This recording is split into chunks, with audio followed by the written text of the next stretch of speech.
Happy International Women's Day. Happy International Women's Day to all of you. Yes. Should be more than Important a day, day. though. It is a month, technically. Well, more than a month. We should just celebrate all the incredible women all of the year. But we'll take it today and all month. All month, all year. When I do these types of panels, a lot of times we go deep on brand, but instead of just going into the brand, I really want everybody to get a chance to get to know you. Like that, to me, as somebody who has a brief career in marketing, is almost more important. So I want to kick off the conversation, not really talking about Vuori or your experience at Levi's or any of that stuff. Can we talk about search engine optimization first, please?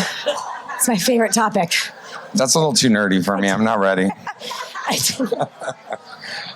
So I'm going to start way back at the beginning. Where are you from originally? I was born in a small town south of Boston. I grew up in the panhandle of Florida. And then I lived in California for the last lot of years. Okay. Do you remember your first job you've ever had? Like before college or anything? What was that? My very first job was when I was about 6 years old. My mom owned a retail store, a toy shop. So as a kid, it was amazing. And I got to go on my after school and bag toys and put them in the bags and hand them to the customers. So I think I grew up on the retail floor. And then my first real job where I got like a paycheck with my name on it was at a surf shop in Florida. And I just fell in love with retail and apparel and stuff. And so that was kind of the beginning. And did you learn anything at 6 or in retail that was something formative that you carry into your job today? Understanding what the consumer wants and like watching that discovery when they find something and they get, if you were here earlier, I think my friend Jeff was here raving about how much he loves Vuori. There's like this magic and this sparkle that people have when they find something they love. And I think I remember watching kids at my mom's toy store find beautiful toys and get so excited for them. It's just really, that brings such joy as a marketer. That's what you want, right? Yeah.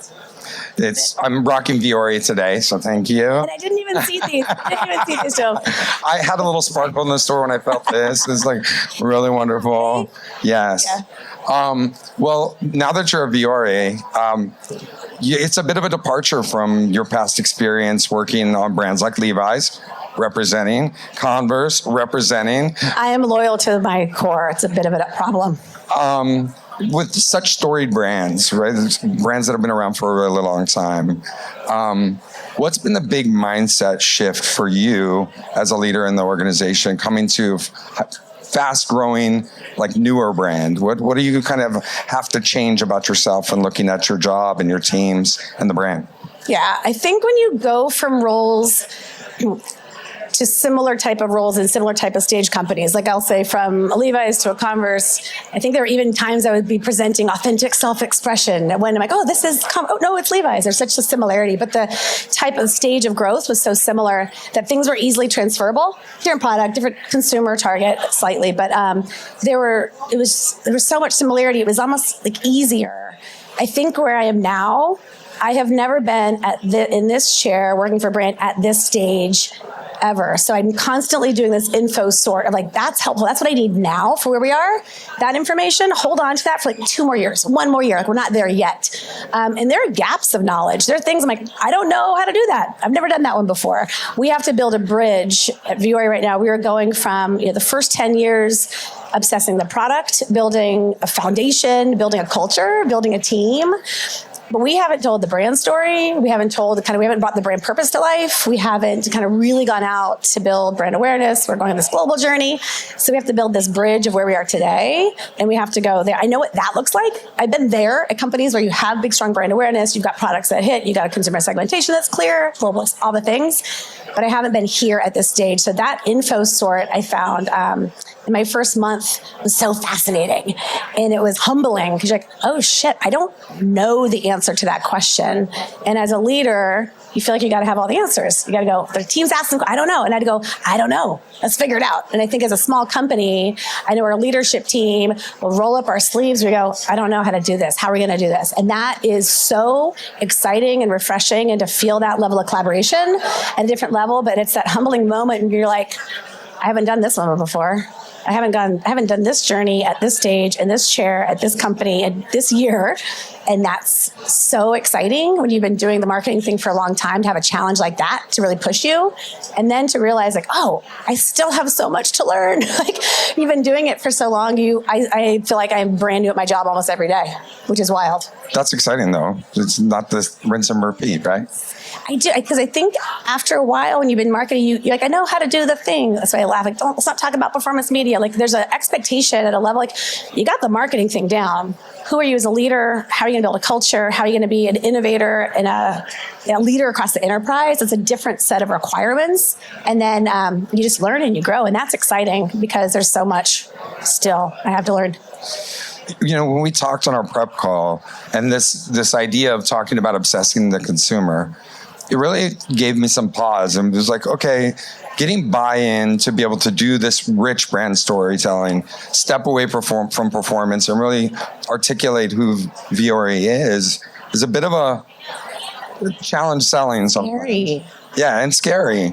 So how do you navigate this idea of saying, I'm going to really focus on what the consumer is telling me and what they want versus brand purpose? Like, is there like a push-pull there? Like, what's the navigation amongst the leadership team or even in your internal dialogue that gets you to strike a balance between those two things? Yeah, I think that's a great question. And I think, thankfully, and I'll refer back to my friend Jeff, who was sitting here so excited about his Vuori. We've got a fan base that's like cultish, like they're obsessed with the product. So thankfully we've got something that is so right that we have to keep delivering. And so that's the hardest part, is like, do you have the product in the market? Product's table stakes. So then it's about what else do you need to do to create that emotional connection? Back to like what I saw when I was 6 years old, and that kid is like, oh, that excitement and the sparkle in their eye. Like, what are you giving them beyond what you make in the world in a product form? How are you adding value? How are you meeting them on their journey? How are you bringing your brand purpose to life in a way that's not self-serving? So that's where the insights come in, and the checking in with the consumer to make sure you are doing the right thing for them. I think at a certain stage, especially as a startup, you lead by intuition and act on intuition every single day. At a certain point, when you get to that scale, you have to lead by intuition and act on insight. But at the end of the day, everyone has the same data. Our competitors are looking at similar data. That is your starting point, but you have to make sure it's true to you. And I always tell Joe, our founder, when we first started talking about insights, it was like, but we know best. We know best. What's the consumer going to tell us? I'm like, well, yeah, for sure. But we have to make sure we're not talking to ourselves. And at the end of the day, we have to also know that we're making the decision. So your brand value proposition, your mission, your vision, your purpose, all your values, that's the juice. And if you become untethered to that, to chase the data, to be chase the competition, that's when the wheels come off. And I think brands that chase and don't kind of stay tethered to their kind of who they are and get tempted by letting the data lead everything, you can end up in a really dangerous place. That's when you have a brand reboot. 10 years later, the train left the station in a different direction. They have to kind of go back to, who are you? Yeah, back to the basics. Back to the basics, yeah. The other thing in this idea of getting lost in a mountain of data, we also talked about leaving your desk, leaving those PowerPoints in that meeting and going out into the world, whether it's talking to customers or just finding inspiration somewhere else. How are you making that a part of your practice as of your like daily work as a human, as well as for your teams? What are you guys doing there? I think it's really hard, especially when you're in kind of startup mode. It's nonstop. I mean, you are on in the morning, you're going, and you are heads down. But congratulations, everyone. It's Saturday, if you didn't know. Y'all are sitting here listening. Like you're looking for inspiration through all the amazing talks and the humans that are part of this week. This is a great example of like getting away from your desk and getting out in the world and getting inspired. I think it's also knowing what each of your individuals in your team, what makes them tick, what gets them excited. For whole teams, I mean, I remember sitting in during COVID, like all of us trying to figure out, I've got a creative team that's all isolated and they have to get out into the world. They are fueled by creativity and they're in this zone. And anyone who managed creative teams during COVID, it was hard. So I think that helped us, that period of time, get really clear. think all of us, of what really motivates us. And so finding those things, and I think that whether you're able to come to a South by on an annual basis or on a daily basis, just pick up and leave your desk and get outside. Like we have this amazing, if anyone ever comes to Carlsbad, you want to come to the Vuori office, we've got a roof deck that looks at the ocean. It's like bananas. And I will very nice. And sometimes I'm like, I can. He's in. We just put it, I love music. We just put in a sound system. So last week I was like, my Spotify, I'm like, what? This is amazing. And I will go up there for 5 minutes and just take a beat and take a breath and be like, oh, okay, here we go. You got to get your head kind of straight. So whether it's little moments in the day or leaving and going to pick up your kid or meet a friend for a drink or whatever you want to do. And then things that inspire you professionally like this, you got to weave it in and you got to plan for it and you got to be obsessive about it. Because if you don't, you blink and years go by or months go by. And so that's hard. I think the pace is never going to slow down. So we have to slow ourselves down within that.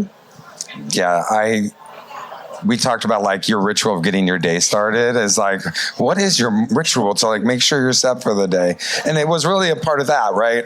Give yourself that 5 minutes in the morning, close your eyes, find your peace. And I think that's so important. Yeah, 1,000%. And I think I've got 3 kids and there were moments early days, right? And I also love sleep. And those two things don't really work all the time together.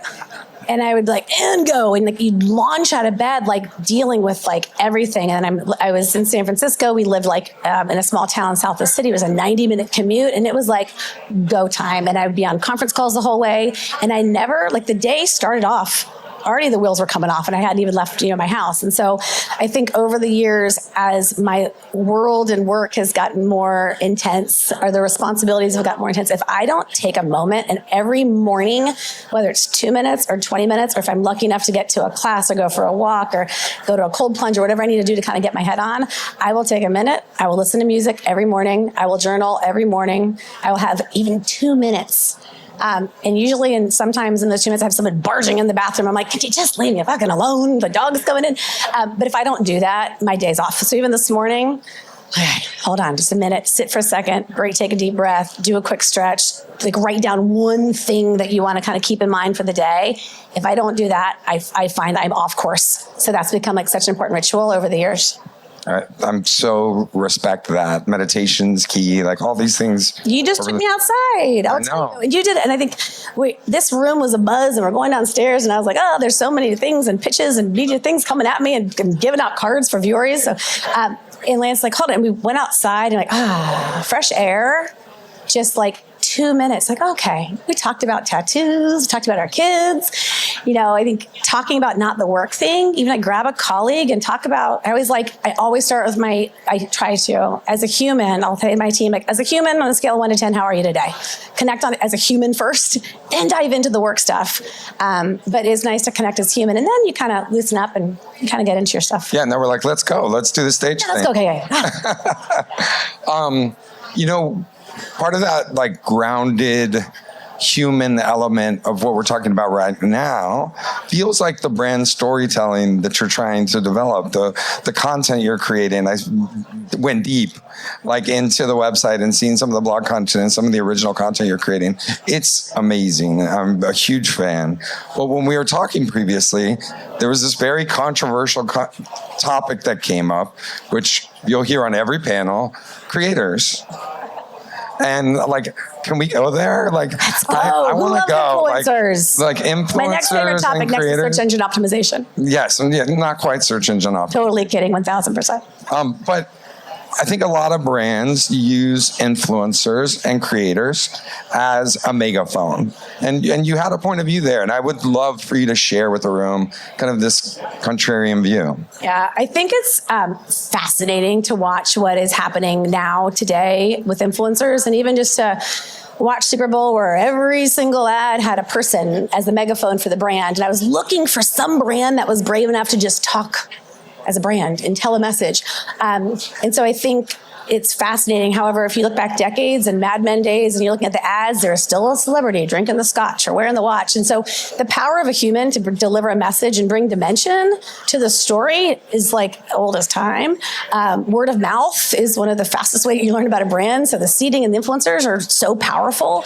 The danger that I see right now is that brands are becoming solely dependent on influencer. And I will include affiliate in that as well. So you get your affiliate, your tier 3, and your micro, and your tier 2, and your tier 1, and all the different, like our partnership strategy documents we have now are so robust and complex because you have to know what they do, where the power lies in bringing them in, how to define them in the KPIs because they're not all created equal. The vetting process that I wish more brands had in place to identify the right people that align to the brand, not starting by their follower count, not overpaying for people that don't naturally love your product and wear your product. You will always pay more. You'll always get crap negotiations. If you have to force an influencer to wear your product, you should never say, you say, thank you very much, next time. But the vetting that has to go, that has to happen now is really important because an influencer can make or break your brand. You should never have one person as a single face in a campaign. And I think also brands to know truly who they are and what they stand for. So at the end of the day, the consumer knows who you are and they don't know you as that brand is so-and-so. I don't really remember the brand. I mean, we test this and you understand when you have a piece of copy, they remember the influencer, they don't remember the brand. So if you can't get the brand linkage, forget it. You're never going to grow a brand for the long term. So I do think, my hypothesis is that this influencer thing, like it's a bit of house of cards. You got to have them, but right now there's such an overdependence on them. You got to find the right, not even a weighting, it's a balance and know exactly which message you need them to carry and when you don't need to rely on an influencer and you are your own megaphone. And we spent a lot of time, I think most of back half of 24 at Vuori, we were resetting our influencer strategy. And I was like, this is our go slow moment so we can go fast. But they're critical. They're part of the mix. I feel like they're a baseline tactic, which is different now than it was 5 years ago or 10 years ago. But it'll be interesting to see where we go from here. And I think it's really refreshing because what I hear from all of that is that there has to be a level of authenticity, right? Like if you're just doing it to do it, you can build a brand in months. You can sell products quickly, but does that really tell your brand story? And I think that's, we spend a lot of time right now as we're in a bit of a journey for Vuori. The last 10 years have been about building the best product, building culture, building foundation. We haven't told the brand story. We haven't told and really brought our brand values to life. The content you found in blog is buried in there. And it's like, oh, that's beautiful. Hold on. How do you bring that to the top? How do you balance the product marketing with the brand content required? We're in that journey right now because there's so much depth that we want to share. But when you're working with the partners, and I think, I learned this, we spent a lot of time, both at Converse and at Levi's, really obsessing those authentic fans of the brand first. So again, follower, that's actually of our list of criteria, it's the last thing we look at is the follower count. So are they authentic fans? Are they aligned with the values of the brand? Are they able to bring dimension to your brand story that helps bring it to life in a really robust way? And then, how many people do they have? That's not to dismiss. They need to have a lot of people. But if you start that on the opposite, you're going to end up with humans that are not aligned. And I think when we've done that and we do the work to find the partners, the genuine partnership you find, and then also being about their journey. What do you want to do? What do you want to create? How can we be part of your platform? How can we give you a platform, whether it's in stores or commerce? What can we create for you?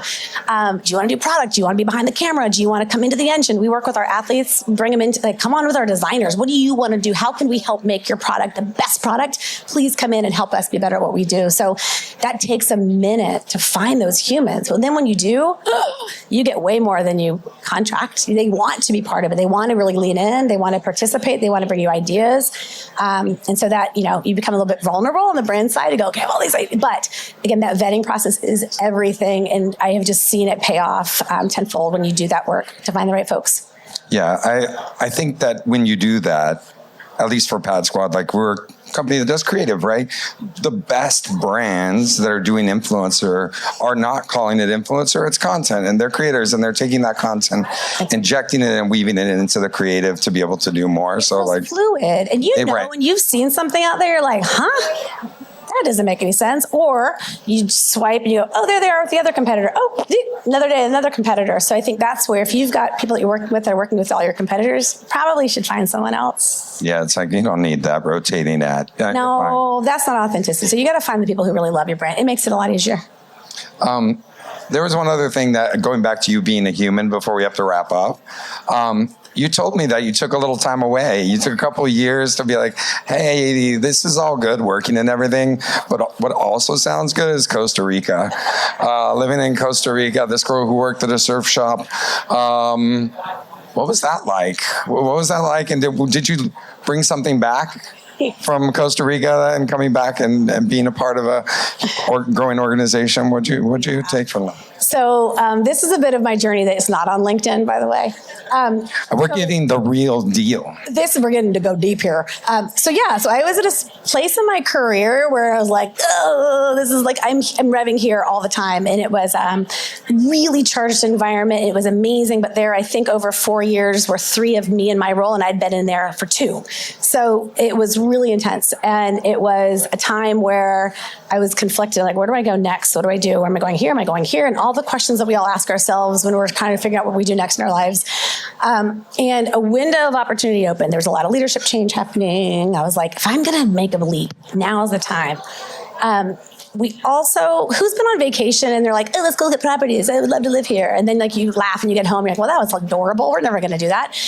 My husband and I have been going down to Costa Rica since our first 6 months of dating, and we went every year. And then we had a moment where we're like, no, really, truly. What if we actually did this? Like, what if we actually said, we're going to do that. We're going to take a step off the corporate merry-go-round for I think at the time, the maternity leave, oh, by the way, I was pregnant with my 3rd child, I should probably say. Weird things going your brain, but it was about a 6-week maternity leave, and they were going to send me to China when I got back. And I was like, okay, I don't know about this one. And I remember thinking, my European counterparts go on 8-month, a year leave. I'm going to go on a European mat leave. I'm going to get crazy and take 8 months for a minute. And we worked and we strategized and we played, and we were not we had to save and figure out how are we going to do this and just not work for a minute. And so we did the work. We ran all the numbers. We did the spreadsheets and we planned. And we left. We got on a plane, went to Costa Rica. My son was about 2.5 months old, which sounds crazy. And it was meant to be like an extended moment. And for me, as a human professional, I had to figure out how to do medium. My goal was, I rev here, I got to bring it down a notch. I got to figure out how to do medium. I got to figure out how to just ease in and do this thing and figure out how to keep it all together. And at 6 months, I was like, oh, haven't found medium yet. We got to keep. And so we kept extending. And my husband, thank God, he's so flexible. And he had been working remotely. And at 9 months, I was like, oh, yeah, I haven't found medium yet. I was probably say 12 months, a year and a half. And I realized as I had been stepped off the corporate merry-go-round, I was applying the way that I apply myself in the world to everything else I was doing. It was like, I'm going to surf. I'm going to figure out a shortboard. I'm going to da-da-da-da. Okay, I'm going to make the best freaking beach art you've ever seen. True story. One Christmas, everyone in our family got beautiful driftwood, sea glass. And I was like, sorry guys, I set up my own Etsy shop. I didn't really, but I realized that it wasn't work that was making me this way. This is the way I'm programmed. I am a 200%. I'm an all or nothing, and I'm going to go hard, even if I'm sitting in Costa Rica and taking all the corporateness out of it. So I think it was a realization. First was like, shit, I don't do me. I guess we got to go home now. Oops. Okay. And my husband's like, okay, TikTok, we got to go back now to the U.S. So we were there about 2 years, and I came back really embracing me as an all or nothing kind of human. So what it taught me was ditch the idea of going medium and being 50%. That's cool. I actually really want to celebrate that I'm all or nothing, but I am like a race car and I need to have pit stops. I need to recharge. I need to reset. I cannot be the car with speed wobbles on the speedway. I have to know when to pull off, when to recharge, when to get back on. And so it was, I went there with an objective that was not met, but I think exceeded my expectations because it's changed me as a leader. And then also the fear of stepping away for 2 years. Like, how am I going to get back on top? Well, you know what? Things just work. Next thing you knew, I landed back at Levi's with one of my old bosses who was going on mat leave. And then I just, when it's in you, it's in you. And I came back at just a different kind of leader, different kind of human. And so, moral of the story is everyone should take a minute off the corporate merry-go-round. Take a long vacation, take more than 3 days. You'll never figure it out by taking a long weekend. Take a beat. plan for it, take a beat, and just kind of get clear, it just all kind of, it works itself out. And enjoy being human. Like, I use human in our organization like almost exclusively. The word user is not allowed in my teams. Yeah. And so to have someone who is truly human share who you are is really, really important. Thank you guys. Please treat each other as humans. Ask about life, not just where the hell you work. Thank you. Ask, how are you a human first? Do never lead with what do you do for your job. Just your humans first. Your job comes second. Yes. Thank you so much. Yeah, thank you. That was awesome.